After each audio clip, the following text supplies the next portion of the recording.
You almost ready? I'm here.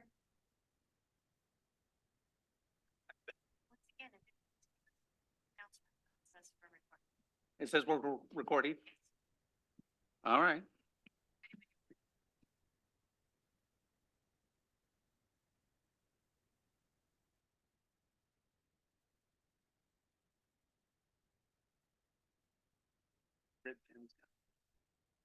No, it's not. Okay. Let's get this party started. I call to order the April 10th regular city council meeting. It is 6:43. Please join me in the Pledge of Allegiance.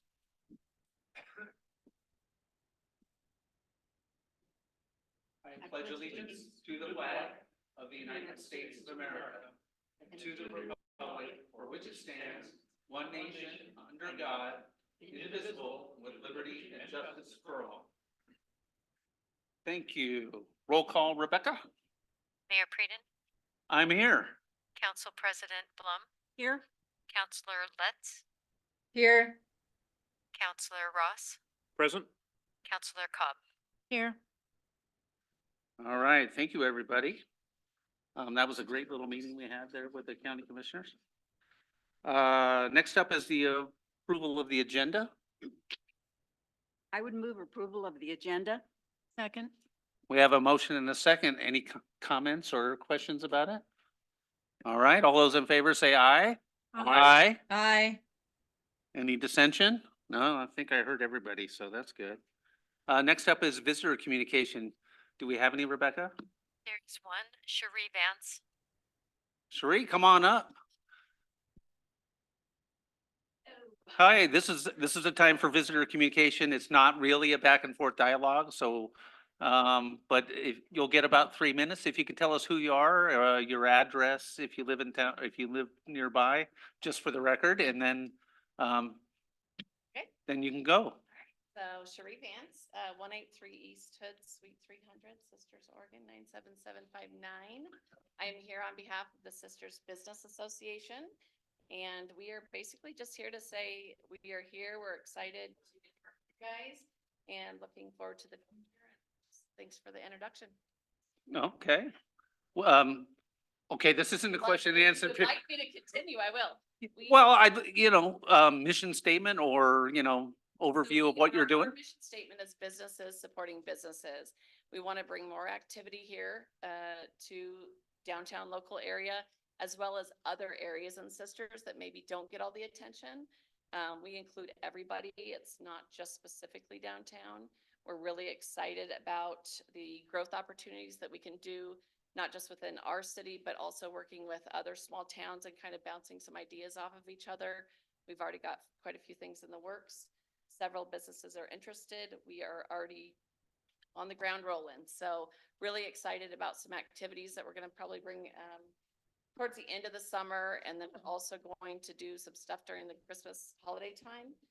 We're looking at possibly a Taste of Sisters during, I think it's a September area time. And then we are doing a sip and mingle once a month with all businesses welcome, as well as a once a month morning perk where we have a speaker.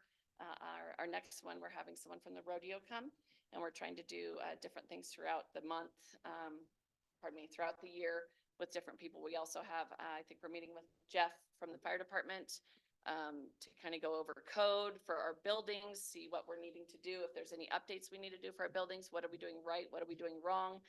And then also kind of that gives kind of an advice column for people that are wanting to start businesses here that don't have any direction. It's like, hey, you know what, this is what we got to do, or this is what I had to do.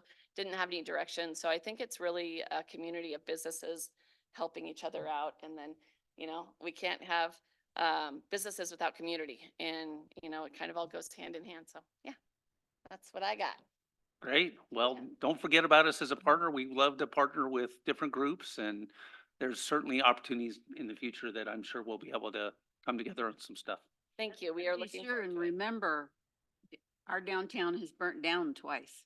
Oh, that's not happening We had again. our fire meeting, so I want you to be energized on fire Yeah. preparedness. Yeah. Good. Yeah.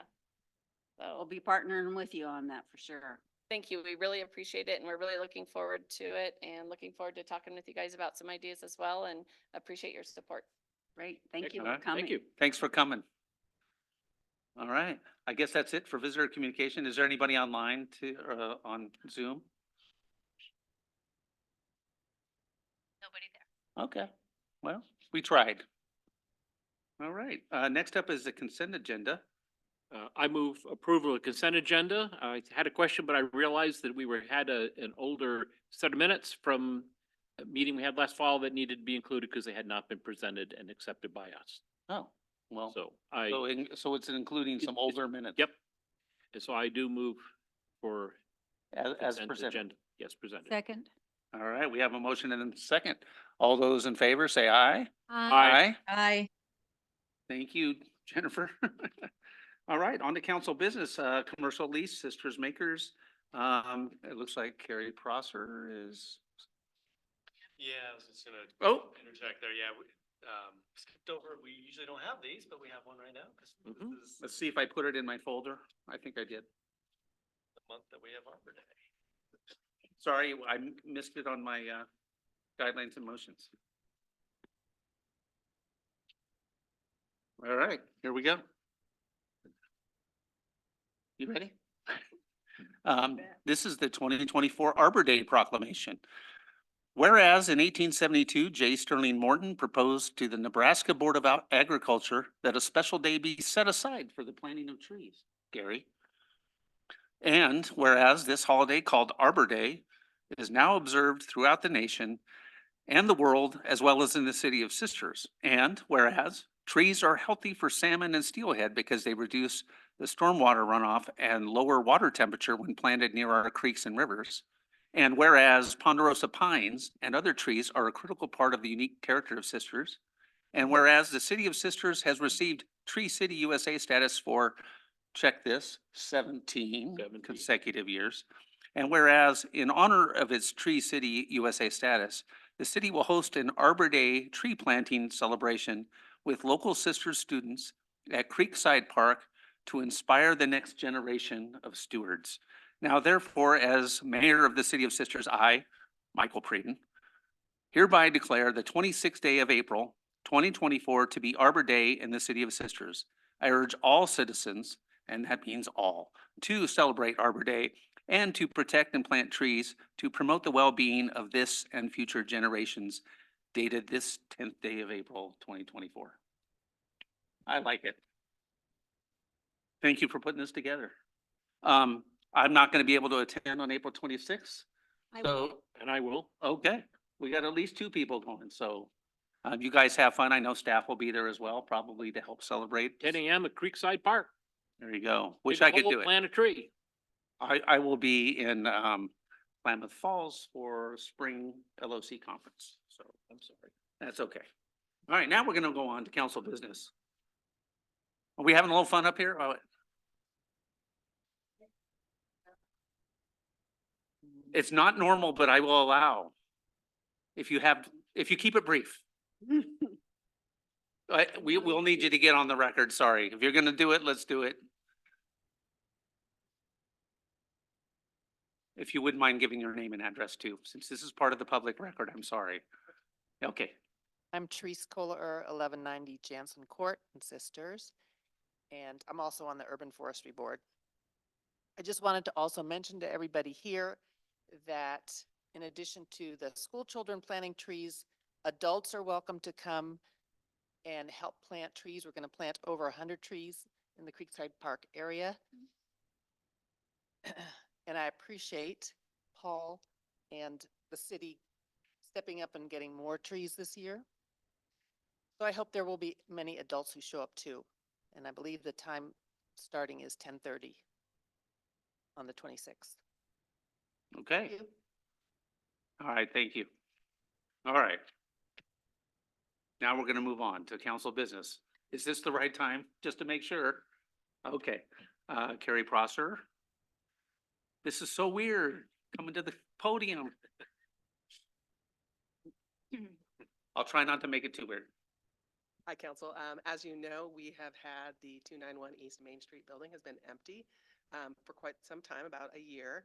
And in January 2024, we put out proposals to solicit folks to lease the building. We received 7 proposals, 7 actually really great proposals, and went towards a committee to review those, which included the mayor, Councilor Cobb, SPRD Executive Director Jennifer Holland, Jordan, Joe, Paul, and myself. So it was a tough decision, but we chose to award the lease to Sisters Makers, which is a group that do some pretty interesting things within the building. And in the room is Shannon Thorson, who is the leader of that group, but I'm going to bring her up in a moment to kind of talk a little bit more about what Sisters Makers is going to be doing. But in the meantime, I wanted to ask you any questions of me about the lease and project. Anybody have any questions? Counselor Les, do you have anything? No, I do not. It is hard to hear Carrie though. Hard to hear, Carrie. So speak into the microphone clearly, and Is that better? I think it was just your proximity a little bit. Perfect. Um, All right. I will. Yes, thank you. It is better.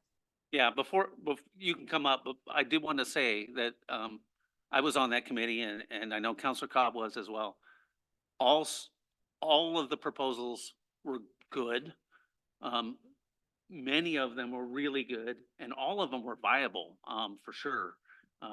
If we had only gotten one, even if we tried to rank them, the worst one probably would have been just fine. But I will say that the Sisters Makers proposal was especially good, and did stand out above the other ones. So congratulations. Other questions? I think the thing that struck me when I read the proposal that was in the packet, we had a copy of it, was the different entities which are going to be involved in the process. And the fact that we are also providing some help to our sisters, Explore Sisters group. And so I really like the fact that it wasn't just one sort of a thing. It's really going to be a viable project from kids to adults to our visitors. So, Yeah, and we will get to discuss it even more when it comes up for a vote. yep, that's true. Come on up. Thanks so much. Thanks so much for having me here tonight. This has been a really exciting process. And Cherie, I wanted to welcome you and thank you too for being here. I have envisioned a lot of cross collaboration between Sisters Makers and the Business Association. And I would have been much more involved from the start. I keep hearing great things, but I've been kind of buried down in trying to help coordinate Sisters Makers. So I'm looking forward to connecting. Yeah, yeah. So if you don't mind, I'll give just a little overview of what Sisters Makers is, and then of course welcome any questions that you might have. So Sisters Makers, as a small group of folks, we've collaborated with Explore Sisters, the Sisters Economic Development Arm through Eric, Citizens for Community, and Seed to Table, and also I've been in collaboration with a few other organizations. The mission of Sisters Makers is to support artists, makers, growers, and innovators with facilities, education, and advocacy. So pretty straightforward mission, and this building is a huge piece of that. The building couldn't be a more perfect fit for this work because not only can we offer facilities for the artists, makers, growers, and innovators in terms of some studio space and some flex space, but with its proximity and the way that it's paired so nicely with City Park and the activities of the Sisters Farmers Market, we can help improve the farmers market and get all of these folks exposure. A lot of the impetus behind this is this idea that when you look at the Sisters' vision and you look at the trajectory of the community, yes, Sisters is moving in an amazing way. But then you have to ask, how can we make it move in a way that supports the existing residents that are here now and that supports multi-generational living? And as I read the Sisters' vision and applied kind of my beliefs of what a community should be, it feels to me that success isn't bringing in big artists from Carmel or makers from here or there. Not that there's anything wrong with that, but the ultimate success is to build the people within our community And so we look at Sisters Makers as sort of a fish ladder for people that want to develop themselves as artists, makers, growers, and innovators, but need a helping hand. They already know where they're going. They're trying to get there, but they need some support. And that support comes in the way of low-cost facilities, collaboration, exposure through the art walk and farmers market and pop-ups, and essentially the beautiful location right in downtown Sisters. That exposure is massive.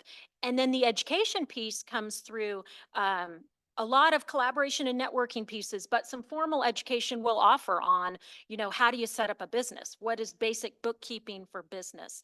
And for artists, makers, growers, how do you scale and what does that mean? And introducing terms like the cost of goods and net profits and things along those lines. In terms of children, because the goal is to develop our own population, we'll be super heavy on the children piece and involving the children. And we envision a group called Young Makers, where we support young artisans, makers, growers, and then help them get exposure at events that are traditionally in this community and elsewhere offered to adults. So we'd like to integrate young artists into the art walk. We'd like to integrate young makers and growers and innovators into the farmers market and start building some of those business skills from the start. When you look at artists and makers specifically, as a society and maybe even in the world, we're kind of doing them an injustice because we're telling them that if they focus on their craft and if they just learn their craft better, then somehow, some way they'll get discovered and they'll become wealthy or famous, or whatever their goals are will just magically drop in their lap. And the truth is the path for those folks is no different than the path for a small business owner. And they have to understand from the get-go how to market themselves, how to brand themselves, how to develop connections, collaborate with others. And so there's a huge belief that if we teach kids that right off the bat, oh, Ricky, this is a great drawing. And what's really neat about this is all of the materials were affordable. Or let's think about how much it cost you to create this drawing. Starting to have those little conversations, we think will help build a multi-generational community full of startups. So that's what this is all about. And we just couldn't thank you enough for the support. And I'm excited to answer any questions that you might have, or any direction that you might have to offer. Yeah, I have a question. One of the things you said kind of right off the bat was you have a small group of makers. What does that mean? Can you tell me a little bit about the existing group that you've kind of cultivated before we even got to this point? Yeah, so the group is quite small. We've got a couple volunteers, and we have been teaching some community classes. So Yeah. we've collaborated with Citizens for Community, and we have offered so far just one class that was offered first to the Circle of Friends children. So these, of course, are kids that are somewhat at need, and they made terrariums and did that sort of thing. We've also partnered with School of Ranch, and they teach trade, farm, ranch skills, and we've had a number of classes there on soap making. This weekend, I'm teaching a power tools for women's class, which is going to be a little bit scary. And no, I'm teasing. I think I know what I'm doing. And so that sort of thing. In terms of collaborations for this project, when this building came available, our vision completely grew and evolved. And so in this building, part of our group of makers, doers, if you will, one of our key partners is Explore Sisters, who will be doing, putting together a visitor information center in the entry area that fronts Main. And we've also had quite a few discussions with that body, particularly Scott, with Explore Sisters, about this idea of harnessing the visitor traffic to make sure that that attention and those dollars are directed towards new makers and artists. And one of the systems for doing that is to start offering some activities that we can actually promote to the tourists. So folks can come here and they can screen print their T-shirt, and it can be a family activity, or maybe down the road during rodeo, they can have a session where a leather maker is helping them make their own belt or something along those lines. So they're one of our little collaborative groups. And then Sisters, Eric with Sisters Economic Development, we're very excited to help support and help grow a lot of the initiatives that he's pushing forward. Okay. So in terms of members beyond that, this moment, assuming you allow me to sign the lease, this moment is what really allows us to start reaching out for members that would be involved in space and offering memberships and that sort of thing. I have a question. Go ahead. So, what was the name of that, activity for the women? Oh, it's through School Ranch, which is a nonprofit that teaches ranch and farming skills, and it's Power Tools for Fearless Women. Okay, and is it true that you had so many people wanting to be on that, that there's a backup list for another event of the same kind? There That's is. what I've heard. Yes, yes. Yeah, we have the demand. We feel really confident and maybe almost a little intimidated by the demand. We know the demand is there. We need to get up and going, and so yeah. All right. Counselor Les, do you have any questions? Okay. I do not. Thank you. All right. What kind of structure do you have set up?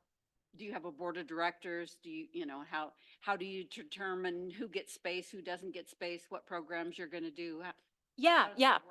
that work? So we have a strategic plan, which I would invite you. It's Carrie has it available, and also it's on our webpage. However, the strategic plan doesn't necessarily speak to just what you're asking. So but I'll offer it does offer a lot of great information.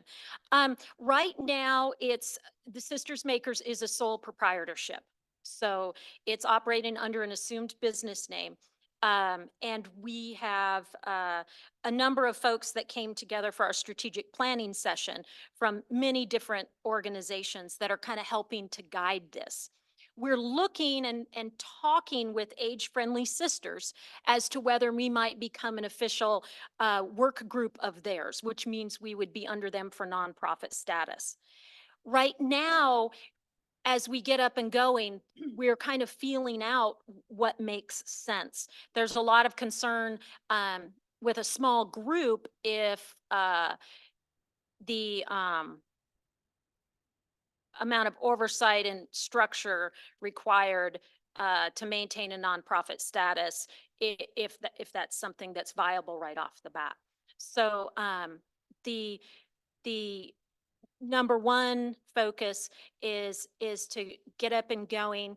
And as part of that, a lot of the folks that participated in our strategic planning process will help review the applications and that sort of thing. The kind of folks we're looking for are not hobbyists. That's a beautiful thing, but we're looking for people that really want to grow their businesses and can use some help in getting there. Yeah. Thank you. So I'm guessing because you have expenses, et cetera, so there will be some sort of a fee for some of these or Mhm. companies who are participating, either rental of some part of the space or something along that line. Yeah. Which makes total sense to me. I think that it's ambitious. I think it sounds good. It's a good use of the building. And you're really talking about essentially a business incubator in a way, Yep. which Absolutely. we haven't been in some other communities, and which this community has desperately needed. Yeah. And as a former professional technical teacher, I applaud what you're doing. Oh, thanks. Thanks. All right. Anything else? Well, thank you for being here and letting us know about it. Yeah. Thanks so much. All right. And that's the end of the staff report, unless anybody has any questions for Carrie to talk about Sisters Makers right in front of them, we can do that. Okay. Thank you so much for bringing it to us. I move to approve a commercial lease with Shannon Thorson, DBA Sisters Makers for 291 East Main Avenue and authorize the city manager to execute the agreement. Second. All right, is there any final discussion at all? It sounds pretty darn good to me. I mean, You did a good job, guys, picking between them, and you did a good job making a presentation. well, you know, I'm just gonna be honest. I kind of thought there might have been a board already. Your proposals and presentation and materials and stuff seemed like a group of people, not one person. So that's to your credit, and that's not I don't think that that's a bad thing at all. I think it's actually very impressive, so thank you very much. I'm gonna ask for a vote now. For all those in favor for approving the motion, say aye. Aye. Aye. That's 5 ayes. I don't even have to ask for a no. So there you go. The lease is going to be accomplished. Thank you, Carrie. All right. Other business, on to other business. Looks like I have a budget committee appointment I'm going to accomplish. As you know, we had people, we needed a position to fill, and I know people were looked at. I was not really involved with that particular process that I remember. We just had the one applicant. Yeah, one Which was applicant. a previous budget committee member. That's fantastic. Well, I'm just gonna go ahead and do it. I don't know if Robin's here, but I appoint Robin Smith to the Budget Committee for the term of April 10th, 2024 till 12/31/2026. So congratulations. We'll be working with her here next month. So congratulations to Robin. Yep. All right, we're on to staff comments. So Mayor, I'm going to do something a little bit different tonight. I'm going to go ahead and do the staff reports and maybe see how this goes. And then we've talked about maybe format would be once a month, have staff come up and speak with you. And then once a month, I could do the staff updates and. Will that give them, a night off every month? Is that kind of what you're going for? Yeah, and just in terms of meeting flow and we often stumble over each other because I might steal thunder. We're, sharing updates that were already mentioned during the meeting. So just in terms of kind of managing the meeting in the end of the night and giving a staff update, I'm happy to do this for them and then ask that they be in attendance if there's any questions though that I can't answer Oh. during the project. So they'll still be. I tried, sorry. And maybe if it I goes was hopeful. well and my knowledge continues to increase, that they can have a night off. Once in a while, yeah. Yeah. I'm- You'll see a lot of them during the budget committee meetings. and Hey, stuff. man, you're the boss. All right, so I'll start off in development services. We had the planning commission work session last week. It was on STRs. They had some good input. We're making some changes. It's not a substantial amount of changes in terms of the document and the code changes, right? The 250 to 500, but there was some good discussion and catches on what the council had discussed about the mixed use zone here in the mixed use potential in the downtown commercial zones in terms of applying that 500-foot buffer. So that was some good input, but that's moving ahead. They'll take a look at it one more time before coming back to council. We've been working on the tourist commercial zone text amendment. I think we'll provide another update in the newsletter about that process. A lot of good discussion still happening in the planning commission before it's coming to council about that particular proposal for adding a use of RV parks at the tourist commercial zone just up here.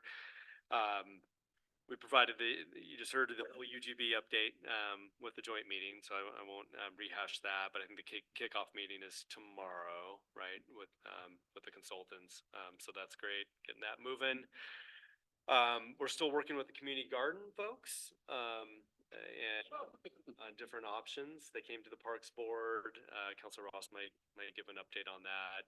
So still working on some different ideas there in terms of Sun Ranch versus Cliff Clemens and how much public process and public outreach that needs to be done to kind of vet that with those neighborhoods. Still some questions, technicality questions with Sun Ranch, but perhaps with Cliff Clemens as well. But so far they've been a good group to work with, kind of willing to kind of take on whatever and take our feedback. So we'll continue to work with them. And then finally, I shared the March, report on Deschutes County on building activity. We had 8 new homes, permits that were issued, last month. We had 15 permit applications come in already this month for Sunset Meadows. So that project's really picking up. I think I even shared some of the listings, that's hitting the market, and I think they're actually selling pretty quick. So, the demand is still out there despite high prices and high rates. So are they selling the lots or are they selling? Oh, they're building. They're building. Woodhill Homes is building that project, yeah. I think they're selling houses before they're built, but they're selling the whole house already. Yep. One I this saw was year- in the high 8s Yeah. for for not that big a house. Just walk out to your path and you have the best view in the. Yeah, you walk There out you the back go. door on some. Yeah. Public Works, so, you heard the kind of longer update on the roundabout. Things are going great. Still targeting that opening date of May 24th. East Portal, we're at 90% design, kind of getting down to the finishes on that. So, get kind of the technical stuff, and now the light fixtures and, what the bus, shelters are gonna look like and things like that. So we're pretty close there.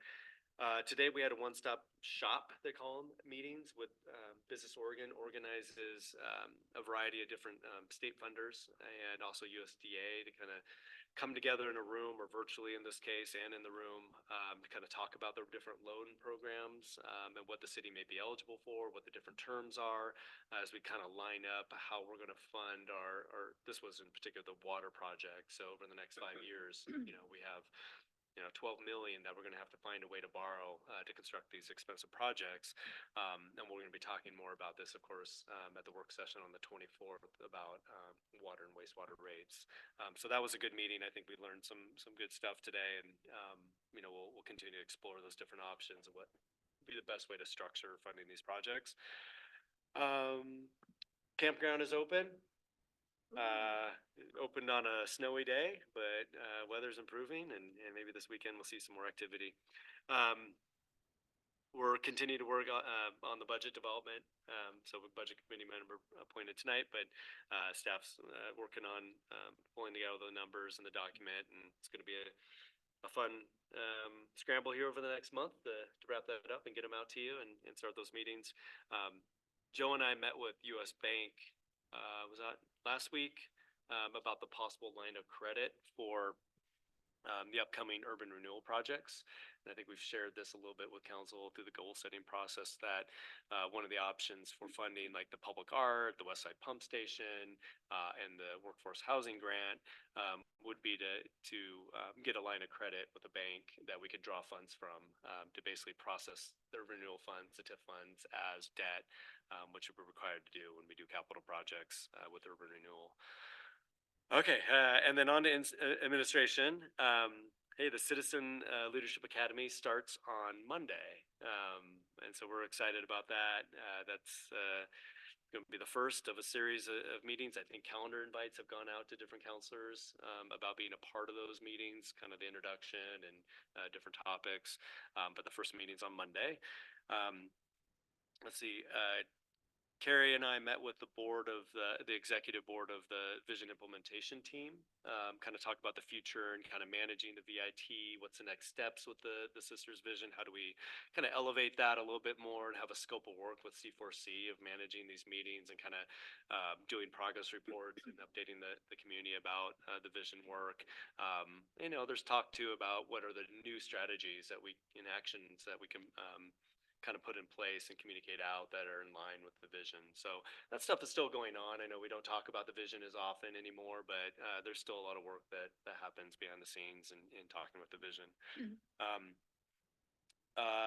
We have I think we mentioned this in a previous report, but we're continuing to work with COIC on facilitating community conversations about homeless solutions that would be community supported here in Sisters Country. Our first meeting that will be at the staff level will be with our agency partners. So the different jurisdictions here in Sisters that kind of interact and work with us, the fire district, forest district, SPRD, DCSO. We'll meet to kind of talk about agendas moving forward to bring in our partners, our nonprofit partners, our county partners that work with the homeless in Sisters Country. And then COIC is going to work with us on facilitating the community conversations that will have the partners at the table, the agencies, and then open to the public to kind of talk about it in a place that's facilitated. All ideas can be put on the table. And hopefully that will lead to some solutions that are community supported that we can try, and maybe the city will have a hand in implementing with our partners. And then just looking ahead to April 24th, mentioned the utility rates will be on the work session. This meeting also has the workforce housing a grant application presentation, which will be a part of the Urban Renewal Board. And then since it's the same organization that applied for the Affordable Housing Grant, they're going to stick around and be a part of the work session for the City Council. So I'm going to make it confusing for you guys. But the main point is the meeting will have to start at 4:30 to include the SURA portion and then have enough time for the utility rates discussion and present the rate model at the workshop. So 4:30. You like walking back to Bend at night? What's that? You like walking back to Bend at night? You know, we're Why don't having we wanna budget. I don't know how many spare tires you got for that car, but there might be 4 of them. We're meeting during the day for all the budget meetings, you know. Be a day.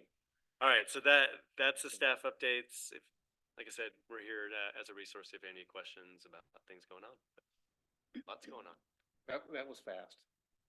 You slow it down. Well, you don't have the break. I had a People question, walk- I had a question walk about up to the Public podium. Works, but now I don't remember what it was. Oh, sorry. Can we have a list of the people who are coming to the leadership? Oh, yeah. class? The roster, yeah, we can share that. I think that actually just went out from Kellen this week, yeah. So yeah. Thank you. Is that Monday already? Yeah. I remember when we were just discussing it as an idea. And it doesn't seem like that long ago, but I think it was a city manager ago, no offense. Are we gonna have a category by which we should be giving our introductory statement about? So we can say anything we want to them? Ooh. Well, Joe's going yes, Carrie's going no. Okay. Yeah, that's at 5:30, is that right, on Monday? Yeah. I think I have PC interviews right before that here. I think you and I are doing the introduction on. Yeah. Yeah, which means think I that's get what all I this saw. talking time, right? No, I'm, Hopefully. all right. Just like staff did tonight. Yeah, does any, Counselor Les, you got anything? Questions? All right, I guess we're gonna go on to, if nobody has any questions? Yep. It's mayor counselor business. Counselor Letts, you got anything for yourself? Sure, just a little bit. I think the only thing I've done in the last few weeks was I did have a Deschutes County Bicycle and Pedestrian Advisory Committee meeting. And I think I kind of brought this up last time. I've kind of mentioned it before. It's gonna be the greatest hits. I mean, there is ODOT has a lot of money right now for bike ped infrastructure, a lot of grant funding, stuff that's coming from the feds this year. On a 2-year cycle. Next year will be kind of state funding, which is gonna be a much smaller pot, and then hopefully back to the feds in 2 years, which would be a bigger pot. Right now, they have $61 million federal dollars in their Community Paths Grant Program. That can be used, I think 2 buckets. One is for construction and one is for feasibility and scoping studies. So don't know exactly where all of our planning is, at least within inside the city, but that is money not to be missed if we need it. And there's also innovative mobility micro grants for underserved communities, which are small grants. And carbon reduction grants, EV chargers, $12 million for that. That closes the end of May. Um, community charging and infrastructure rebates up to 75%. And yeah, the representative from ODOT kind of reminded everybody, that they are working on Mackenzie Pass, from the crest down to and into the city of Sisters. And I asked them to make sure that their messaging is really robust because our bicycle and pedestrian um, users within the community and beyond really like to use Mackenzie Pass this time of year. And we've come to know when are the more uh, relatively safer times to go during the week versus other times. But that is a different ball game this year. They're going to be doing a lot of construction. They're going to be working longer hours. They're going to be working on weekends. I think the road's going to be, possibly torn up in spaces. And so just kind of trying to help spread the message that this is not the year to poach old Mackenzie rides and hikes, and if everybody can be patient. I mean, they're hoping to have the road open, by the traditional date, in later June, for all travel vehicles. But this is not the year, unfortunately, to ride up there, but it should be. What we get out of it is a nicer pavement surface for all users moving forward. So everybody kind of just be patient about that, be appreciated. And also, Paul, I don't know if you've heard, I passed on your name. There is a small group doing a permeable pavements workshop in June, kind of focused on using permeable pavements and pavers for paths, but they could also be used for other surfaces as well, but parking lots or roads or something like that. But I did pass on your email address, so let me know if you don't hear from anybody about that. But that sounded like an interesting opportunity. They never told me where it was. I think it might be in Banderson River. But I know it's in later June. So, and I think that is it from me. Thank you. All right, does anybody have any questions for Counselor Letts? All right. Counselor Cobb. So I went to the National Forestry Service walkthrough and presentation, and a couple of things kind of caught my ear. I mean, there was a lot that was really good information, but one of the things they said is that the power line maintenance, power line maintenance, it's 3.5 miles, removing 140 trees on the Sisters Tie Trail and Pine Street. And so I know that's it's outside our UGB, but I think it's something we might want to, I mean, I guess they'll be giving the city the heads up. There were several people there besides myself, but when those trees start coming down, people are going to get excited in this town, and we should be getting ahead of that excitement somehow, would be my suggestion. You mean they're not gonna want to have trees cut down for fire mitigation? These are not fire mitigation. These are trees being brought down because a power line is being built Right, that's Three- fire mitigation though. It's because. for the power line. Yeah. I mean, we could build Yeah. power lines right through the middle of the trees and not cut many down, but we need to have a path, right? Yeah, I'm The not the saying the power reason line. to be, just saying we should give the public a heads up that that's going to happen, so that they know that these trees are coming down and why they're coming down. Just suggesting that it might be a good idea. Okay. Yeah. The power line already exists. They're just clearing the hazard trees adjacent to the power line. So it's existing power lines. Yeah. That- Yeah. Yes. And the most significant thing is that the tie trail and that section of Pine Street that kind of goes off the end up into the woods may not be available for users because of the activity that would be going on. Be closed. Okay. And then the other thing, they talked about the weather, and that right now we have, snow is, at 108% of what we need, which is good. but they were concerned about, you know, a fast heat and then having some flooding. And then they shared that the fire season starts, July 4th. There you go. I'm not waiting for July 4th. All right, does anybody have any questions for Counselor Cobb or? Okay, I also attended, as did Counselor Letts. It was nice to see her out there. And there was quite a bit of information, and there will be quite a bit of work done this year up in some of the swamps, Black Butte Swamp and the other areas in terms of some of the restoration work that's going on. Not much of an impact in terms of forest roads, and so there are some in the Coyote Rock area that's going to be going on, where they're going to be doing some removing of old roads and stuff like that, and also some clearing and thinning. But it won't be like last year where the road to the lake was closed for a significant time.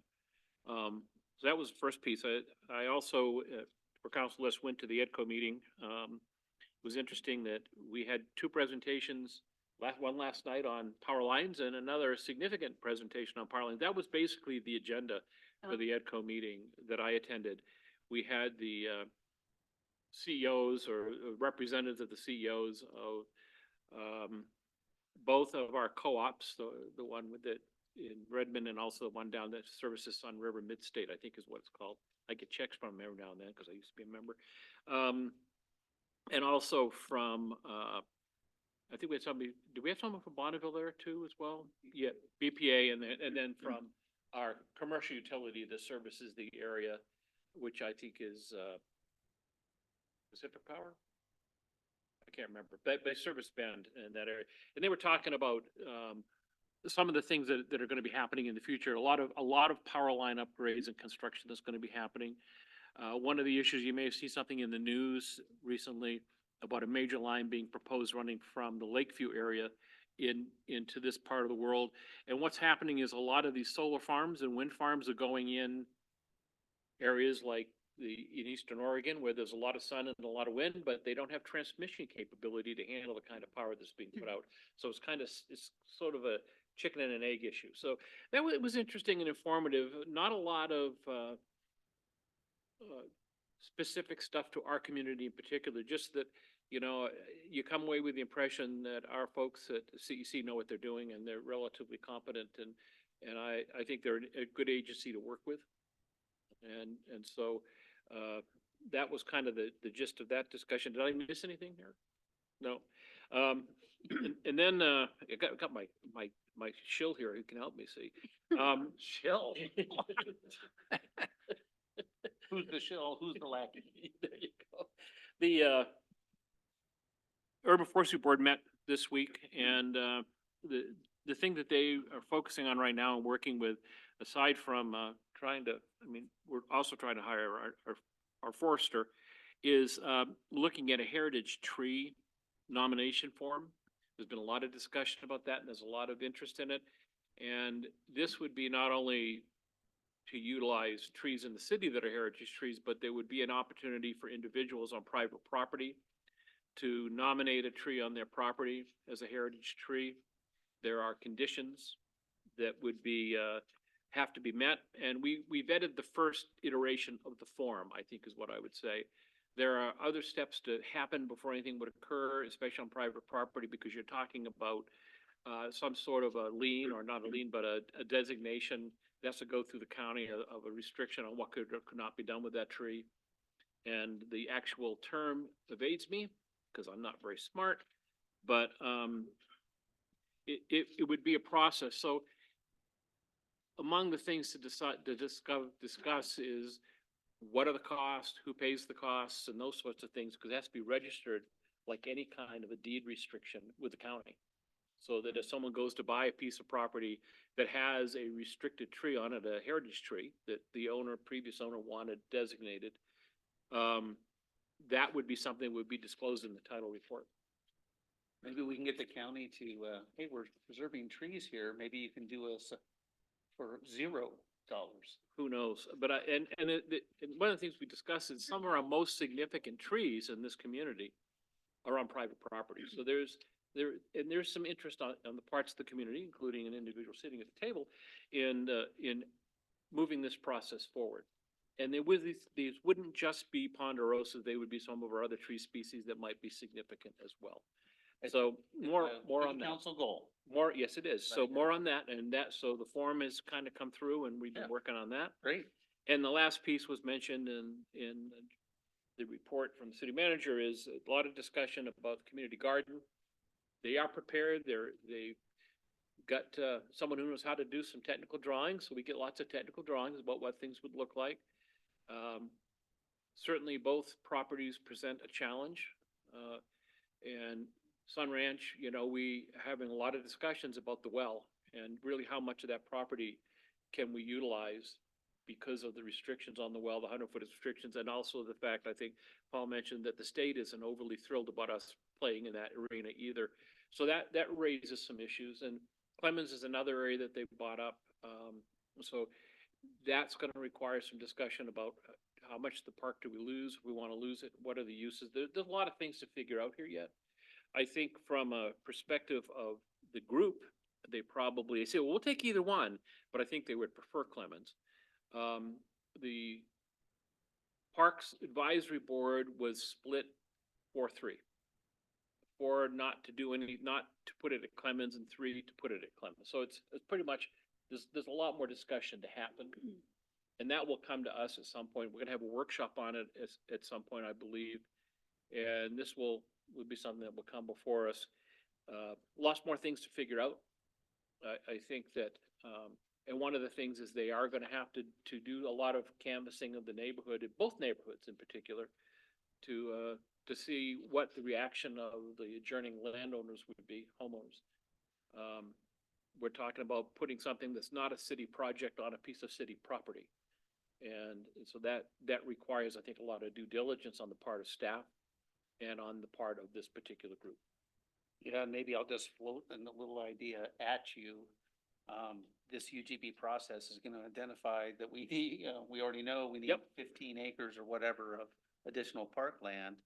Maybe we should be thinking about this in steps and say, hey, maybe the short-term solution is this, and maybe a long-term solution is something new that is actually dedicated for a Oh. community park. No question. And I think that one of the Community, many garden. things Yeah. to be worked out, I believe, not by the committee, the advisory board, but really by ourselves and by staff.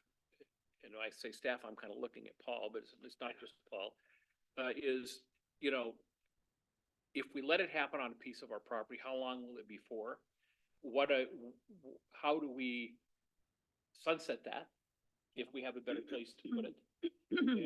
And those sorts of things. So it's Yeah. not just a simple process. Right. And I think that whatever infrastructure is put in has to be something that's relatively easy to remove should the group leave, or should we ask the group to leave? Because one of my concerns about Clemens, I'll be real honest, is what's gonna happen across the street in the big vacant field?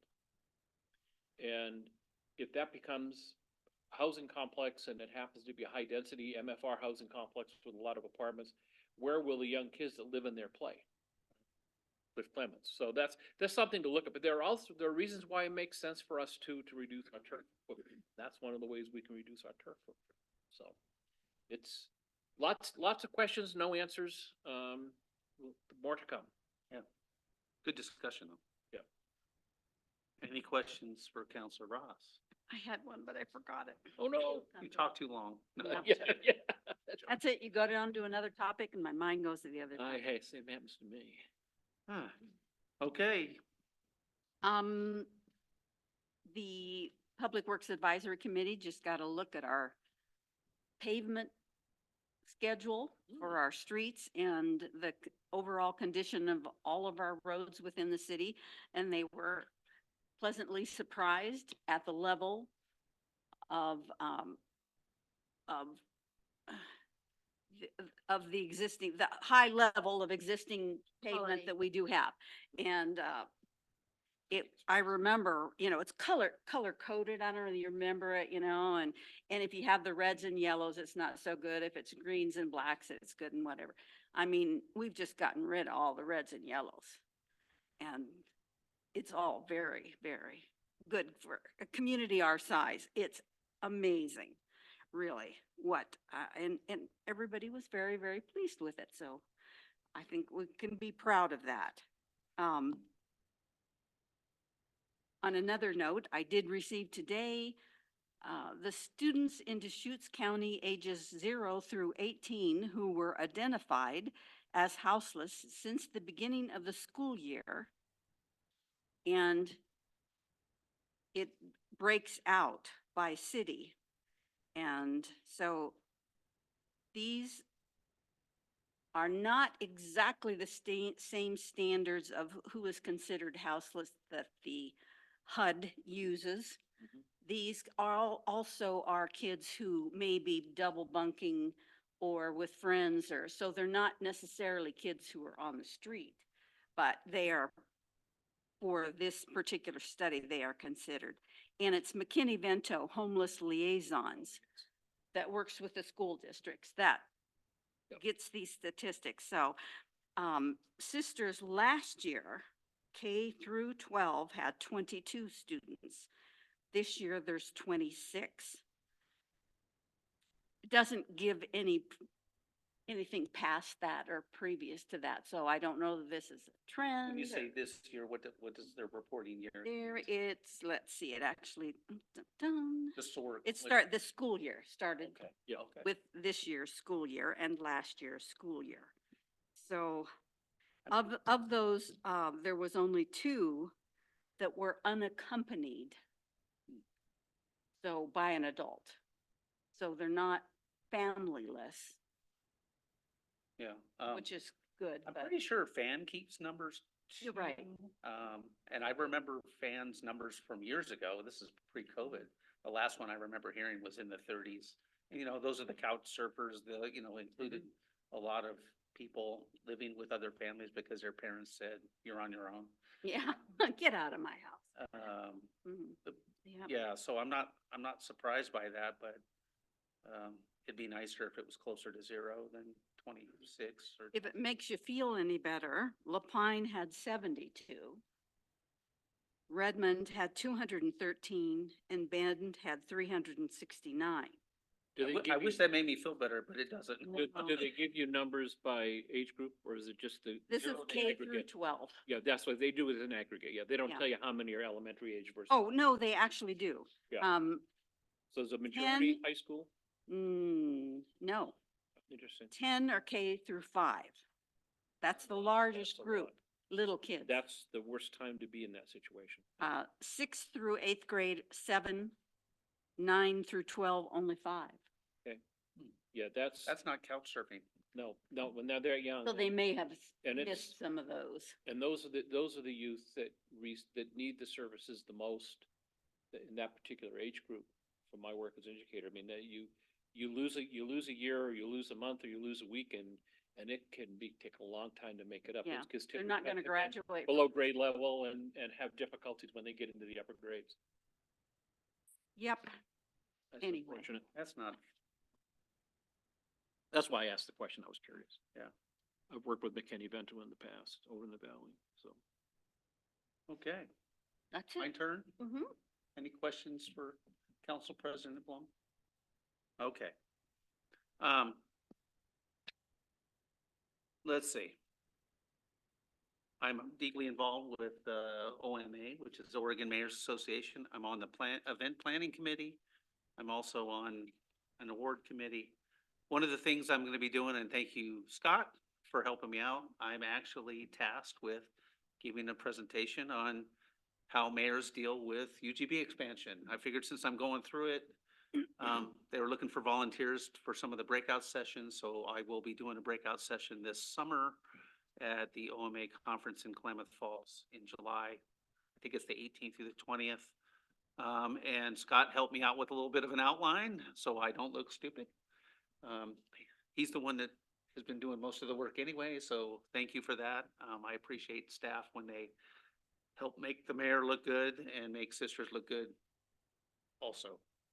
I will be co-hosting with Mayor Linehan from North Plains because she has a unique perspective on the UGB experience.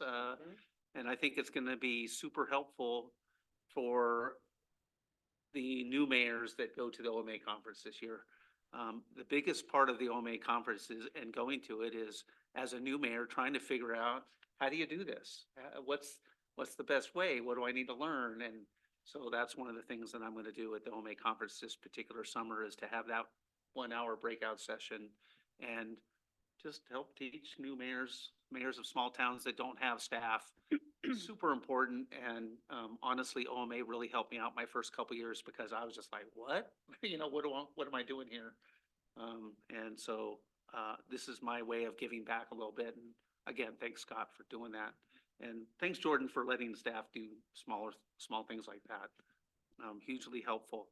The other thing that I've been doing a lot is with COCO, the water subcommittee, going back and forth with OWRD, which is Oregon Water Resources Department, and OWRC, the commission, and changing the rules for water and how water rights are given out, groundwater rights. And it's been frustrating.